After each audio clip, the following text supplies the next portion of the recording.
আজ থেকেই দুই বাংলার জেলায় জেলায় চলবে কাল বৈশাখীর দাপট। গত বৃহস্পতিবার বিকাল থেকেই ঝড় বৃষ্টি এবং শিলাবৃষ্টিপাত শুরু হয়েছে দুই বাংলার একের পর এক জেলায়, যার পর গতকালও সেই দুর্যোগপূর্ণ আবহাওয়া দেখা গিয়েছে বাংলার বিস্তীর্ণ এলাকায়। আজও প্রায় সমগ্র বাংলা জুড়েই থাকবে দুর্যোগপূর্ণ আবহাওয়া। আজ এবং আগামী কয়েকদিনে ঝড় বৃষ্টির পরিমাণ কম হবে না, দুর্যোগপূর্ণ আবহাওয়া বজায় থাকবে, বরং কোথাও কোথাও আরও ঝড় বৃষ্টিপাত বাড়তে পারে। উত্তরবঙ্গের জেলাগুলিতে বজ্রবিদ্যুৎ সহ ঝড় বৃষ্টির সম্ভাবনা রয়েছে। আজ মূলত দার্জিলিং, জলপাইগুড়ি, কালিম্পং, কোচবিহার এবং আলিপুরদুয়ারের বেশ কিছু অংশে হালকা থেকে মাঝারিভাবে বৃষ্টি চলবে। পাশাপাশি দু একটি জায়গায় বজ্রবিদ্যুৎ সহ দমকা হাওয়াও বইতে পারে। প্রতি ঘন্টায় সর্বোচ্চ 50 থেকে 60 কিলোমিটার পর্যন্ত গতিতে দমকা ঝোড়ো বাতাস বইবে। শিলাবৃষ্টির সম্ভাবনাও রয়েছে। দার্জিলিং, জলপাইগুড়ি এবং আলিপুরদুয়ারে ভারী বৃষ্টি হতে পারে। আবহাওয়া দপ্তরের পূর্বাভাস, আগামীকালও এই একই ছবি বজায় থাকবে। উত্তরবঙ্গের অধিকাংশ জেলাতেই ঝড় বৃষ্টিপাত চলতে পারে। বজ্র ঝড়ের সম্ভাবনা রয়েছে। ঘন্টায় সর্বোচ্চ 40 থেকে 50 কিলোমিটার গতিতে দমকাঝোড়ো বাতাস বইবে। জলপাইগুড়ি এবং আলিপুরদুয়ার জেলায় শিলাবৃষ্টি ও ভারী বৃষ্টির সম্ভাবনা রয়েছে। সোমবার বৃষ্টির দাপট কিছুটা কম থাকলেও কয়েকটি জেলায় বজ্রঝড় ও দমকা হওয়ার সম্ভাবনা রয়েছে। দক্ষিণবঙ্গেও থাকবে একই পরিস্থিতি। আজ দক্ষিণবঙ্গের বাঁকুড়া, পুরুলিয়া, পূর্ব বর্ধমান, পশ্চিম বর্ধমান, পশ্চিম মেদিনীপুর, বীরভূম এবং ঝাড়গ্রামের বিস্তীর্ণ এলাকায় বৃষ্টিপাত চলবে। এই সমস্ত জেলাগুলোর দু একটি জায়গায় বজ্র বিদ্যুৎ সহ ঘন্টায় সর্বোচ্চ 50 থেকে 60 কিলোমিটার বেগে ঝড়ো হাওয়া বইতে পারে। বাঁকুড়া এবং পুরুলিয়ায় শিলাবৃষ্টির সম্ভাবনা রয়েছে। দক্ষিণবঙ্গের বাদবাকি জেলাগুলিতেও কিছু জায়গায় বৃষ্টিপাতের সম্ভাবনা রয়েছে। 40 থেকে 50 কিলোমিটার প্রতি ঘন্টা গতিতে ঝড়ো হাওয়া বইতে পারে। শনিবার থেকে রবিবার পর্যন্ত দক্ষিণবঙ্গের প্রায় সর্বত্রই বজ্রবিদ্যুৎ সহ দমকা ঝড়ো হাওয়ার সঙ্গে বৃষ্টিপাত চলবে। আর বাঁকুড়া, পুরুলিয়া, ঝাড়গ্রাম, পশ্চিম মেদিনীপুর, পূর্ব বর্ধমান, পশ্চিম বর্ধমান এবং বীরভূমে ঝড়ো হাওয়ার গতিবেগ পৌঁছাতে পারে সর্বোচ্চ 60 কিলোমিটার প্রতি ঘন্টা পর্যন্ত। তবে মুর্শিদাবাদ, নদিয়া এবং 24 পরগনায় ঝড় বৃষ্টি চলতে পারে রবিবার পর্যন্ত। আপাতত আগামী 2 দিনে 2 থেকে 3 ডিগ্রি সেলসিয়াস পর্যন্ত তাপমাত্রা বাড়বে। তারপরের 2 দিনে আবারও তাপমাত্রা নামতে পারে এবং তার পরবর্তী 3 দিনেকে ফের তাপমাত্রা 4 থেকে 5 ডিগ্রি সেলসিয়াস পর্যন্ত ঊর্ধ্বমুখী হবে। উত্তরবঙ্গেও দুর্যোগ চলবে। ভারী বৃষ্টির সতর্কতা রয়েছে দার্জিলিং, জলপাইগুড়ি, কালিম্পং এবং আলিপুরদুয়ার জেলায়। এছাড়া উত্তরের বাদবাকি জেলাগুলিতেও আগামী রবিবার পর্যন্ত বজ্রবিদ্যুৎ সহ বিক্ষিপ্ত বৃষ্টি এবং ঘন্টায় সর্বোচ্চ 40 থেকে 50 কিলোমিটার গতিতে ঝড়ো হাওয়া বইতে পারে। আগামী 3 দিনে উত্তরবঙ্গের তাপমাত্রা বেশ খানিকটা নিম্নমুখী হবে এবং তার পরবর্তী কয়েকদিনে ধীরে ধীরে তাপমাত্রার পারদ আবারও চড়তে পারে। এই মুহূর্তেই সমুদ্রের জন্য আলাদা করে কোনো সতর্কতা জারি করা হয়নি। মূলত ঘূর্ণাবর্ত এবং অক্ষরেখার প্রভাবেই বঙ্গোপসাগর থেকে প্রচুর পরিমাণে জলীয় বাষ্প স্থলভাগে ঢুকছে, যার ফলে ঝড় বৃষ্টির অনুকূল পরিস্থিতি তৈরি হচ্ছে। আবহাওয়া দপ্তর জানিয়েছে, স্থানীয়ভাবে তৈরি হওয়া বজ্রগর্ভ মেঘ থেকে বিক্ষিপ্তভাবে কোথাও কোথাও মুষলধারায় বৃষ্টি নামতে পারে। আজ সকালে সর্বনিম্ন তাপমাত্রা রেকর্ড করা হয়েছে 25.8 ডিগ্রি সেলসিয়াস, যা স্বাভাবিকের চেয়ে 1.2 ডিগ্রি সেলসিয়াস বেশি।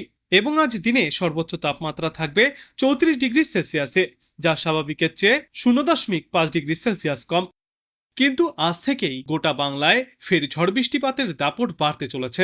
একাধিক প্রান্তে থাকবে দুর্যোগপূর্ণ আবহাওয়া। উত্তরবঙ্গের বেশ কয়েকটি জেলায় হতে পারে একটানা ভারী বৃষ্টি। এদিকে কলকাতা সহ দক্ষিণবঙ্গেও থাকবে ঝড় বৃষ্টির পূর্বাভাস। আজ গোটা বাংলা জুড়েই ঝড় বৃষ্টির সতর্কতা রয়েছে। আজ থেকে আগামী রবিবার পর্যন্ত ঝড় বৃষ্টির এই দুর্যোগ জারি থাকবে। তবে রবিবার থেকে ফের এই ঝড় বৃষ্টির সম্ভাবনা কিছুটা কমে আসবে। আগামী 2 দিনে তাপমাত্রায় বড় কোনো পরিবর্তনের সম্ভাবনা নেই, তবে সর্বোচ্চ তাপমাত্রা 2 থেকে 3 ডিগ্রি সেলসিয়াস পর্যন্ত কম হতে পারে এবং সর্বনিম্ন তাপমাত্রা যা কিনা স্বাভাবিকের থেকে ওপরে ছিল তা ফের একবার নিম্নমুখী হবে। রবিবারের পর থেকে ফের একবার আবহাওয়ায় পরিবর্তন আসবে এবং এক ধাক্কায় তাপমাত্রা 4 থেকে 5 ডিগ্রি সেলসিয়াস পর্যন্ত বাড়তে পারে। আবহাওয়ার শেষ পূর্বাভাসে জানা গিয়েছে, আজ শুক্রবার সব জেলায় ঝড় বৃষ্টিপাত হতে পারে। পশ্চিম মেদিনীপুর, ঝাড়গ্রাম, পুরুলিয়া, বাঁকুড়া, পূর্ব ও পশ্চিম বর্ধমান এবং বীরভূমে বৃষ্টির পাশাপাশি ঘন্টায় সর্বোচ্চ 40 থেকে 50 কিলোমিটার গতিতে ঝড়ো হাওয়া বইতে পারে, অর্থাৎ কালবৈশাখীর সম্ভাবনা রয়েছে। ইতিমধ্যেই তাই এই সমস্ত এলাকাগুলির জন্য কমলা সতর্কতা জারি করা হয়েছে। দক্ষিণবঙ্গের বাদবাকি জেলাগুলিতেও ঘন্টায় সর্বোচ্চ 40 থেকে 50 কিলোমিটার গতিতে ঝড়ো হাওয়া বইবে। ইতিমধ্যেই তাই বাদবাকি জেলাগুলির জন্য হলুদ সতর্কতা জারি করা হয়েছে। আজকের পর আগামীকাল দক্ষিণবঙ্গের সব জেলাতেই হালকা থেকে মাঝারিভাবে বিক্ষিপ্ত বৃষ্টির সঙ্গে ঝড়ো হাওয়ার পূর্বাভাস, যে জন্য আগামীকালও জারি থাকবে হলুদ সতর্কতা।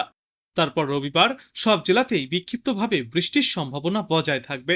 উত্তর ও দক্ষিণ 24 পরগনা, মুর্শিদাবাদ এবং নদিয়ায় হলুদ সতর্কতা রয়েছে রবিবার। বাদবাকি জেলাগুলিতে সতর্কতা জারি করার মতো পরিস্থিতি তৈরি হবে না এবং আগামী সপ্তাহে সোমবার থেকে ফের দক্ষিণবঙ্গে বৃষ্টির পরিমাণ আরও কমে আসবে। ওই দিন বাড়বে তাপমাত্রা, কিন্তু পশ্চিমা অঞ্চলের বেশ কয়েকটি জেলায় বিক্ষিপ্তভাবে হালকা বৃষ্টিপাত জারি থাকবে। অন্যদিকে উত্তরবঙ্গের দার্জিলিং, জলপাইগুড়ি এবং আলিপুরদুয়ারের মতো জেলাগুলিতে আজ হতে পারে ভারী বৃষ্টি। এই তিন জেলার পাশাপাশি কালিম্পং এবং কোচবিহারেও ঝড় বৃষ্টির সম্ভাবনায় কমলা সতর্কতা আজ জারি থাকবে। বৃষ্টির পাশাপাশি ঘন্টায় সর্বোচ্চ 50 থেকে 60 কিলোমিটার গতিতে ঝড়ো হাওয়াও বইতে পারে। আর উত্তরবঙ্গের বাকি তিন জেলাতেও ঝড় বৃষ্টির জন্য হলুদ সতর্কতা জারি থাকবে। জলপাইগুড়ি এবং আলিপুরদুয়ার জেলায় ভারী বৃষ্টি চলবে শনিবারও, সেখানে ওই দিনও জারি থাকবে কমলা সতর্কতা। উত্তরবঙ্গের নিচের দিকের বাকি 6টি জেলাতে হলুদ সতর্কতা জারি থাকবে। রবিবার দার্জিলিং, জলপাইগুড়ি, আলিপুরদুয়ার এবং কালিম্পং সহ কোচবিহার জেলায় হালকা থেকে মাঝারি বৃষ্টির সঙ্গে ঝড়ো হওয়ার সম্ভাবনায় হলুদ সতর্কতা জারি থাকবে। তারপর সোমবার উত্তরবঙ্গেও ঝড় বৃষ্টির পরিমাণ কিছুটা কমে আসবে, কিন্তু ওই দিনও সব জেলায় হালকা বিক্ষিপ্ত বৃষ্টির পূর্বাভাস রয়েছে। আগামী 2 দিনে বাংলার তাপমাত্রায় বড় কোনো পরিবর্তনের সম্ভাবনা নেই, তবে তার পরে 2 থেকে 3 দিনের মধ্যেই ফের 2 থেকে 3 ডিগ্রি সেলসিয়াস পর্যন্ত তাপমাত্রা কমে আসবে। কিন্তু ফের সোমবার থেকে তাপমাত্রা চড়চড় করে বাড়তে থাকবে। 4 থেকে 5 ডিগ্রি সেলসিয়াস পর্যন্ত গোটা বাংলায় তাপমাত্রা বৃদ্ধি পাবে। গাঙ্গেয় পশ্চিমবঙ্গের ওপর একটি ঘূর্ণাবর্তের সৃষ্টি হয়েছে। সেই ঘূর্ণাবর্তটি উত্তর উড়িষ্যা পর্যন্ত বিস্তৃত, যার জেরে বঙ্গোপসাগর থেকে বাংলায় জলীয় বাষ্প প্রবেশ করছে, যে কারণে বাংলার বিভিন্ন প্রান্তে ফিরে একবার ঝড় বৃষ্টির সম্ভাবনাও তৈরি হচ্ছে। আজ বাংলাদেশ আবহাওয়া দপ্তর সূত্রে জানা যাচ্ছে, রংপুর, রাজশাহী, ঢাকা, ময়মনসিংহ, খুলনা ও সিলেট বিভাগের দু এক জায়গায় অস্থায়ীভাবে দমকা হাওয়া সহ বজ্রবিদ্যুৎ চমকানো বৃষ্টি অথবা বজ্র বৃষ্টিপাত হতে পারে। এছাড়া দেশের অন্যত্র আংশিক মেঘলা আকাশ সহ আবহাওয়া প্রধানত শুষ্ক থাকবে। সারা দেশে দিন এবং রাতের তাপমাত্রা সামান্য বাড়তে পারে।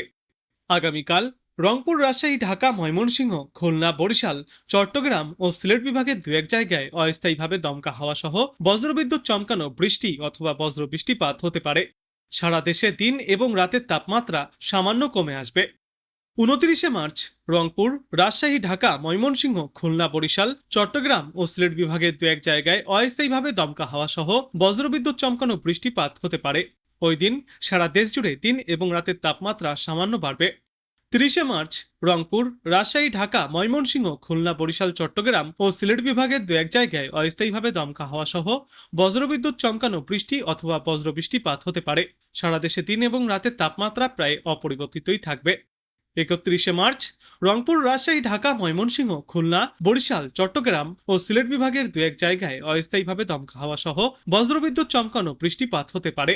সারা দেশে দিন এবং রাতের তাপমাত্রা সামান্য বাড়বে এবং এর পরবর্তী 3-5 বজ্রবিদ্যুৎ সহ বৃষ্টিপাতের প্রবণতা ক্রমশই বৃদ্ধি পাবে আর তাপমাত্রা আরও কিছুটা বাড়তে পারে।